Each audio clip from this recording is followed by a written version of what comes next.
This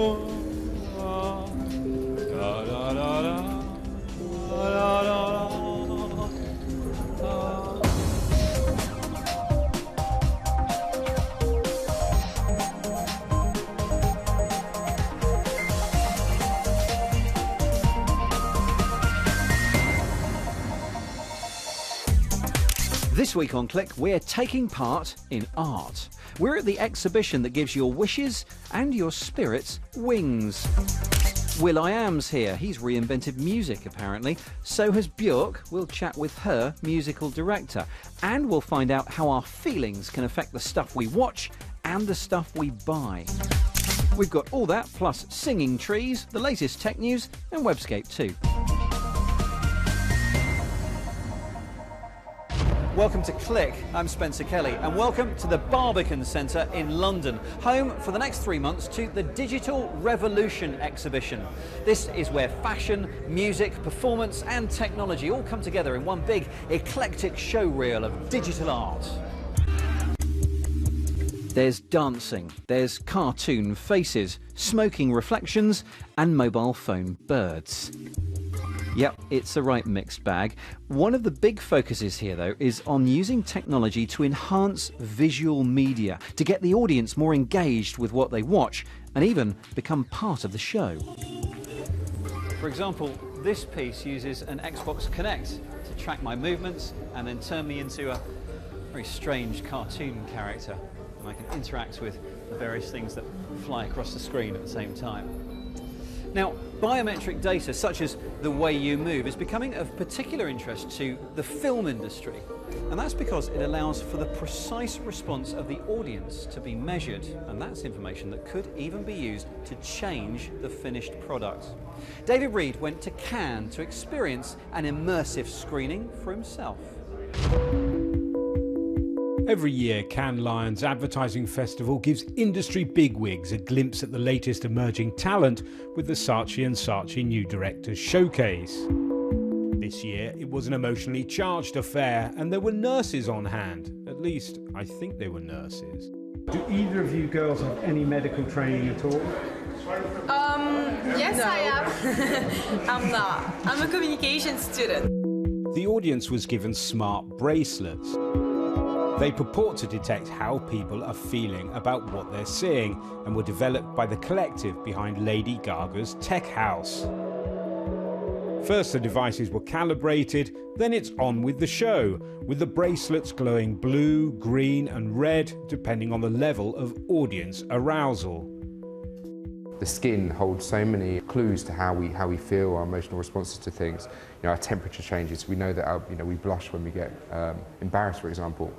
These are all things that we can measure electrically. The developers are a bit cagey about exactly what sensors are detecting what parameters. So you'll see on the back here, we have 2 contacts.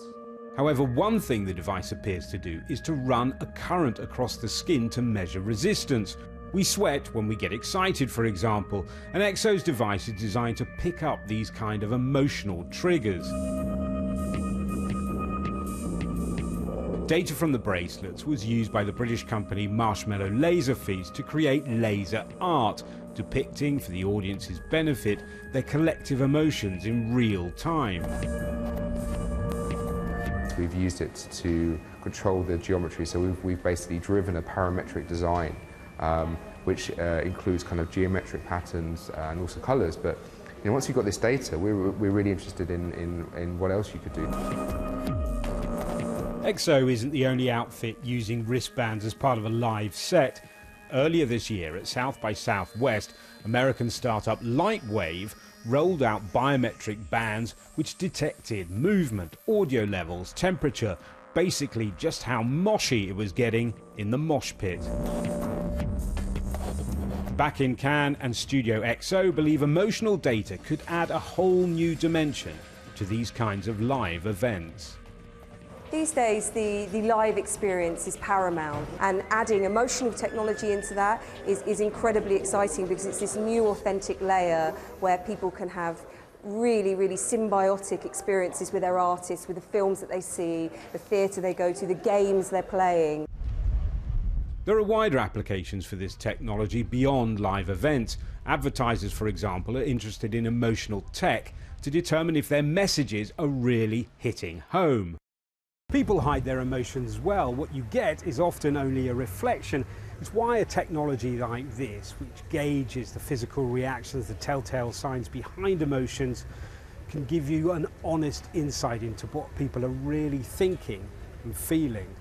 When you have something that is directly related to the emotions and the way that people are feeling, and that is, that's a true reaction, not just what did I click on and how long did I stay on a web page and what's on my mobile phone, but what's in my heart and what's in my mind. Emotion is potentially a new digital domain. Tech that feels us could make live events more immersive, but also unravel for advertisers the riddle of the human heart, pitching us products we might be helpless to resist. David Reed getting rather emotional.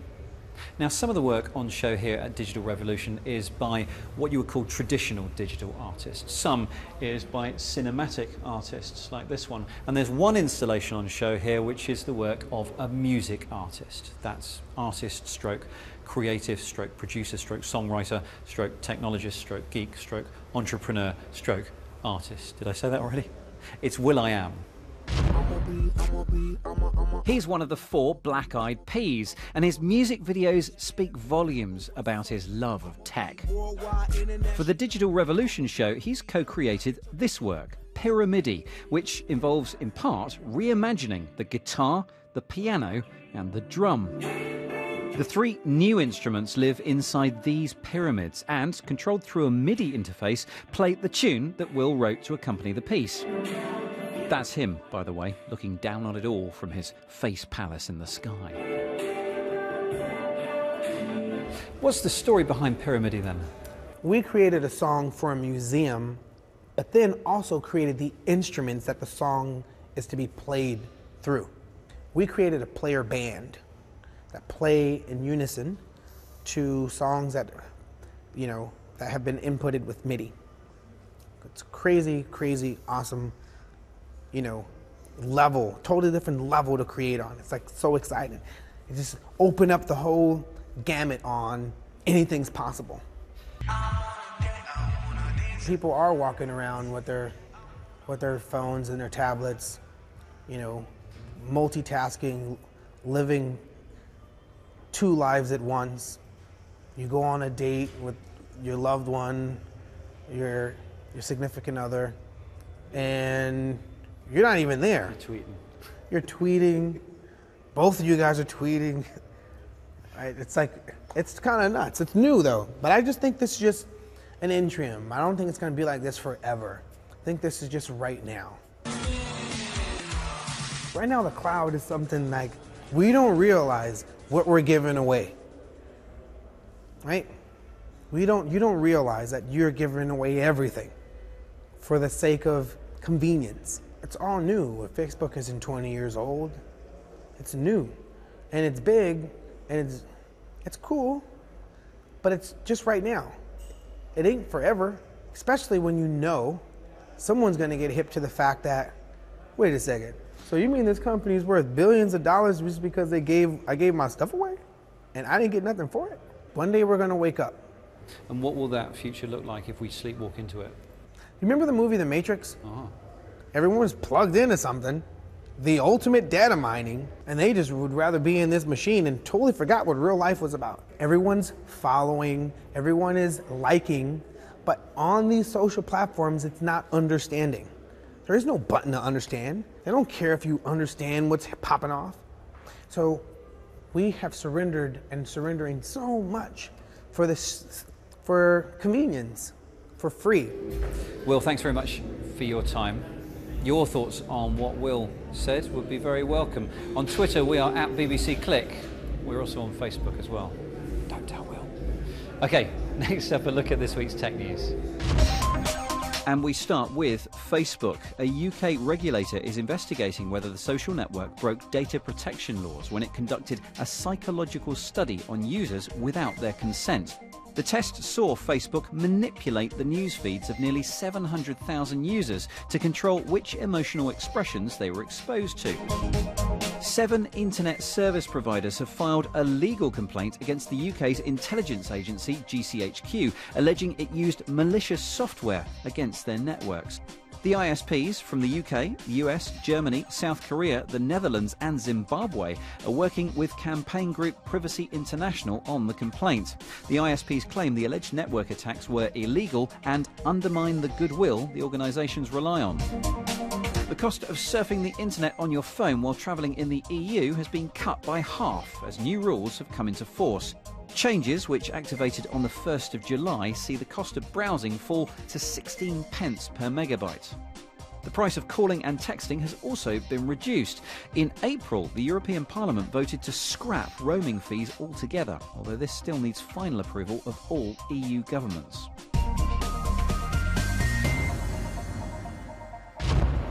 Sticking with musicians who love their tech, this is one of Bjork's music apps. It's part of her Biophilia project and tour, which lasted for 3 years. Now, recently, we visited her musical director, Matt Robertson, in his studio to discuss the evolution of Bjork's instruments and what they mean for performance. I shuffle around. I was working closely with Bjork and with the sort of technical team to come up with ways that some of her custom instruments could be controlled and also live musicians interact with that on stage.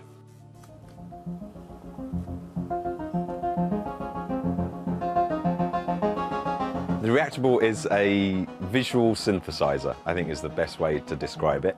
The user's got lots of different blocks and patterns that you can make on it that create different electronic sounds. So depending on the blocks that you put on it, the orientation of the blocks and the order of the blocks, you get different sounds coming out of it.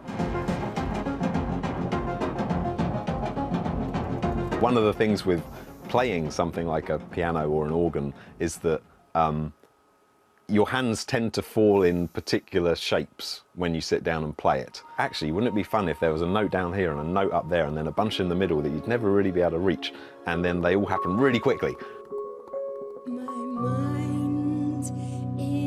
So Bjork had some pipe organs made for her. The idea was integrating the sort of acoustic instrument and the electronic control. There are little solenoid motors underneath every key so that you can remote control it, basically. We had 2 pipe organs on tour and also what we called a gamelest. It does give you a kind of different sound world. Does it make you actually compose things differently? I'm not exactly sure. Does it open up a whole load of possibilities that you didn't have before that you can then choose to use or not use? Absolutely yes. For me, I think it's really important that when you see a gig, there are aspects of it that you're kind of in awe of and aspects that you're kind of like, wow, I've never seen that before. So in the Bjork show, with the huge pendulum harps that were on stage, when they actually start moving and you hear what's happening and you get some kind of sense that actually these really big things are making this really amazing harp pluck sound, I think it does sort of help that level of interaction. I think a key thing is to be inspired by the instruments that you have, and if the interface with computers can be made sort of more interactive and more intuitive and quicker and more fun, then I think you're going to be more inspired by the sounds that you're creating and by extension write more interesting music. Craving miracles.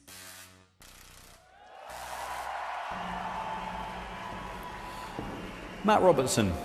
I tell you, all of those amazing looking instruments really make me wish that I had something groovy to make beautiful music with.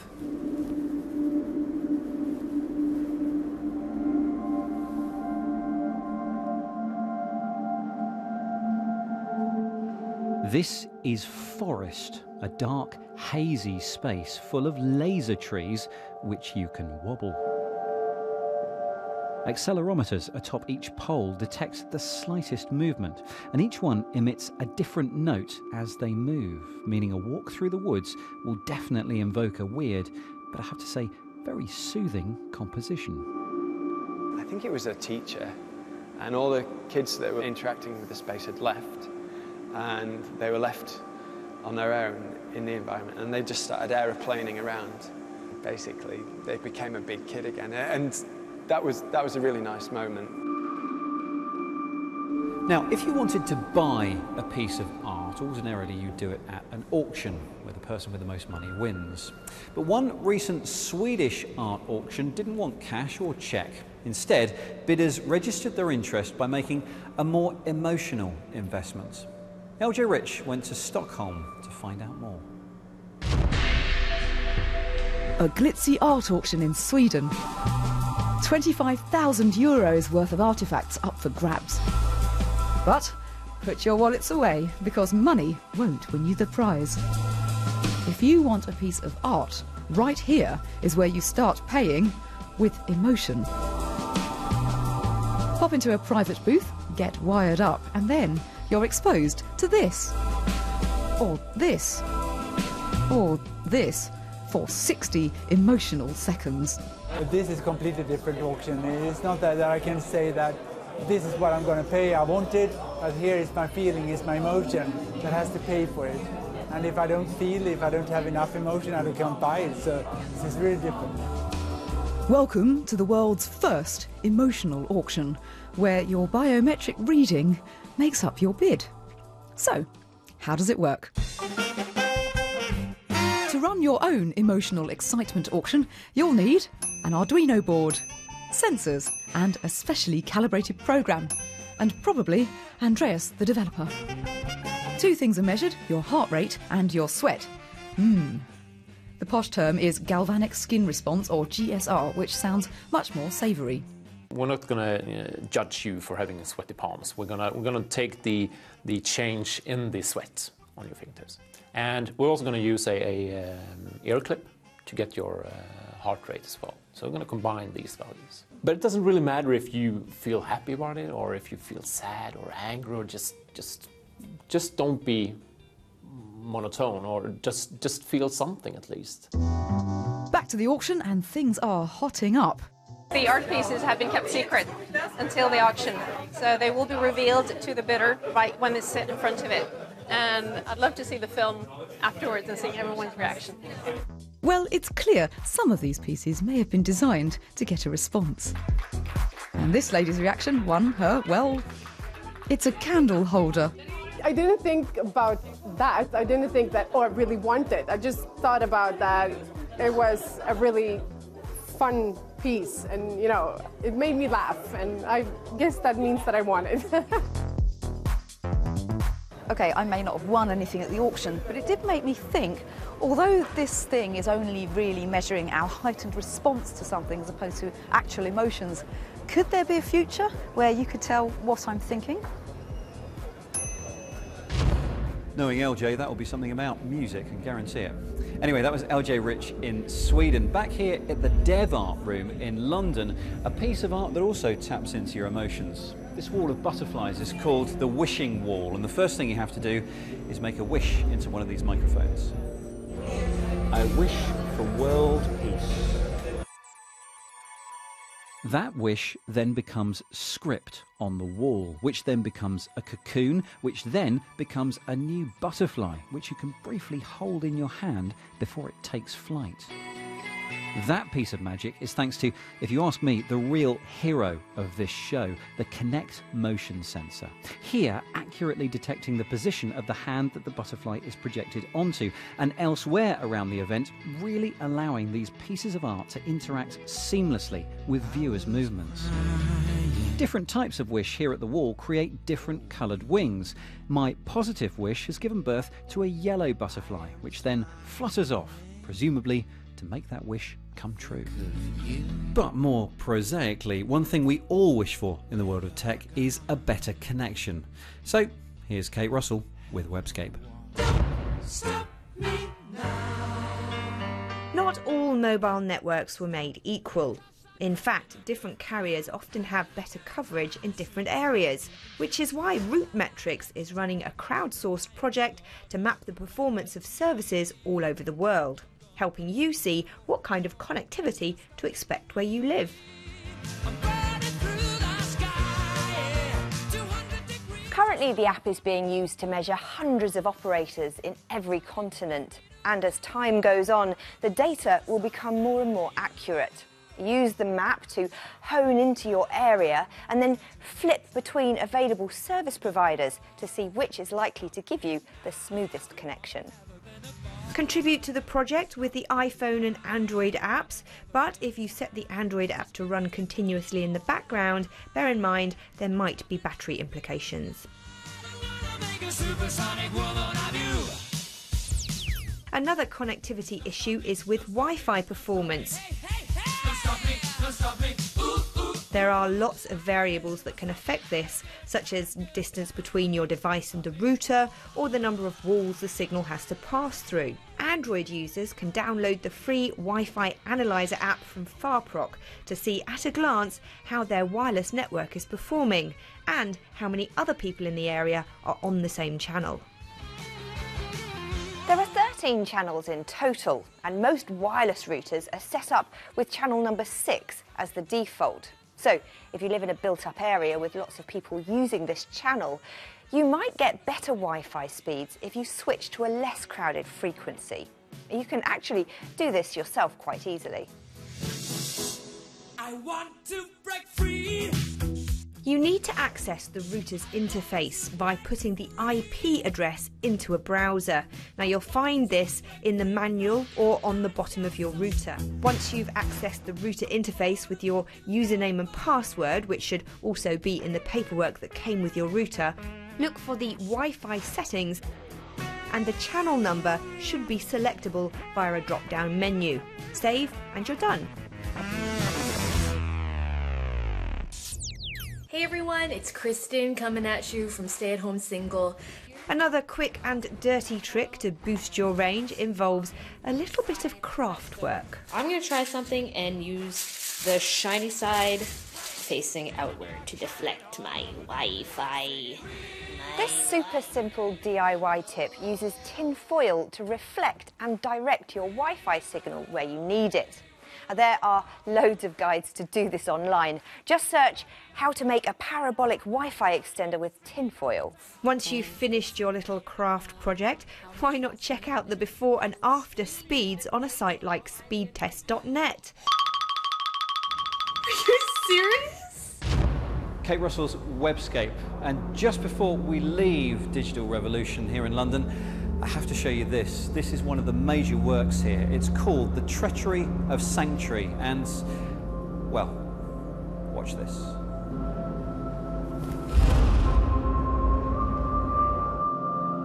This is the vision of Hollywood musical director Chris Milk. 3 giant screens which take your silhouette through birth, death, and transfiguration. Once again, it's Kinect motion sensors which turn your body into a shadow, which is then created, destroyed, and reborn in front of your eyes. You really can lose yourself in this piece. It's actually quite emotional to watch yourself being devoured by birds and then earning your own pair of wings in the final act. And if you get it just right, you yourself can take to the skies and join the flock. That was a really weird experience, I have to say. And that is it for Click at Digital Revolution. Hope you've enjoyed our arty outlook this week. And for more from us, check out our website, bbc.co.uk/click. And if you'd like to get in touch with us, we live on Twitter at BBC Click and on the email click@bbc.co.uk. Thanks for watching. See you next time. And I'm off to play some classic video games. Do excuse me.